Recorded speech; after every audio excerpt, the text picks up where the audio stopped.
İlham Əliyev Dərbəndəki Azərbaycan Dövlət Musiqili Dram Teatrının yenidən qurmadan sonra açılışı münasibəti ilə kollektivə təbrik ünvanlayıb. Dövlət başçısı Rusiya Federasiyası və Dağıstan Respublikası rəhbərlərinə Azərbaycan xalqının mədəni tarixi irsinin bu abidəsinin qorunmasına göstərilən diqqətə görə təşəkkürünü bildirib. Diqqətə çatdırılıb ki, Rusiya Federasiyasında Azərbaycan dilində yeganə dövlət teatr müəssisəsi olan Dərbəndəki Azərbaycan Dövlət Musiqili Dram Teatrı Dağıstanın mədəni həyatında daim mühüm rol oynayıb.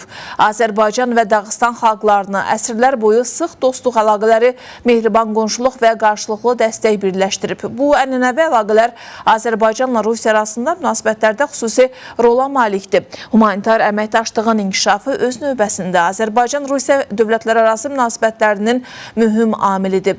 Əminəm ki, Azərbaycanla Dağıstan arasında sıx əməkdaşlıq, o cümlədən mədəni humanitar əlaqələr gələcəkdə də ardıcıl inkişaf edəcək və Azərbaycan-Rusiya müttəfiqlik qarşılıqlı münasibətləri məcrasında genişlənəcəkdir deyə məktubda vurğulanıb.